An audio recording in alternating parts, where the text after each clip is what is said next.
তো চলো বন্ধুরা, একটু ভিডিও শুরু করা শেষ। তো ভিডিও করতে গিয়ে আমার কত কি হয়ে গেল চলো তোমাদের সাথে আমি শেয়ার করব। কত কাপড় চোপড় মেলানো আছে, তো চলো এগুলো এখন আমি সমস্ত কিছু পরিষ্কার করব আর তোমাদের সাথে শেয়ার করবো, দেখতে পাচ্ছ। তো চলো দেখো, এখানে আমি কত কাপড় চোপড় বের করেছি। একটা ভিডিও করলে যদি সেজে গুজে ভিডিও করা মানে করি, তাহলে দেখো কত কাপড় চোপড় বের করতে হয়। এগুলো কাপড় চোপড় বের করলে তারপর দেখো আমার ছেলে একদম কাপড় চোপড়ের উপরে বসে কি করতেছে। আমার ছেলের জন্য আমাকে সাইজা গুজা ভিডিও করতে ইচ্ছে করে না, কারণ দেখো তোমরাই দেখতে পারবে আমার ছেলে এত দুষ্টুমি করতেছে। আমার কাপড়গুলোর উপরে এসে শুতেছে, কোথাকার ঝুড়ি নিয়ে এসেছে, ঝুড়ির মধ্যে বসতেছে।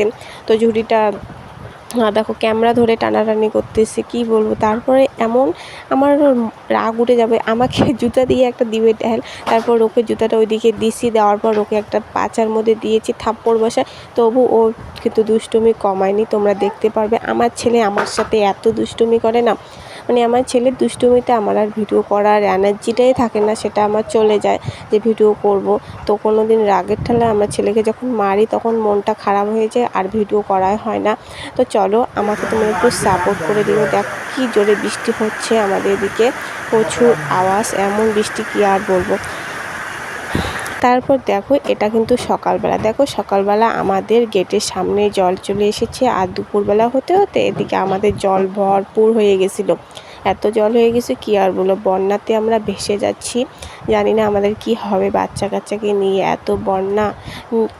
বৃষ্টি ছিল কিন্তু সব দিকে নাকি জল শুকিয়ে যাচ্ছে, আর আমাদের এদিকে জল শুধু বেড়েই যাচ্ছে। ছোট্ট ইউটিউব পরিবারে তোমাদের সকলকে প্রচুর পরিমাণে ওয়েলকাম। আশা করি তোমার সব খুব ভালো আছো, আমিও ভালো আছি।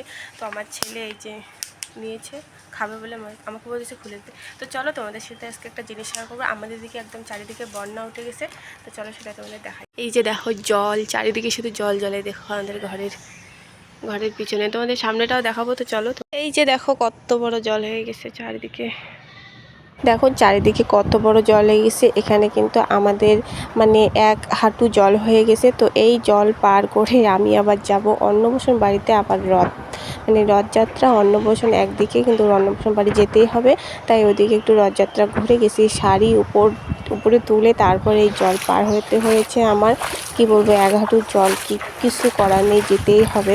আর বন্যাতে আমাদের অবস্থা শেষ, কিন্তু কোনো সরকারি থেকে কোনো কিছু আমাদের কিছু দিতেছে না, কোনো খাবার বা যা কিছুই বলো। তো চলো দেখো আমরা বাজারে চলে এসেছি। এদিকে ওর বাবা ছেলেকে নিয়ে হাঁটতেছে, আমি একটু ক্যামেরা করে নিলাম।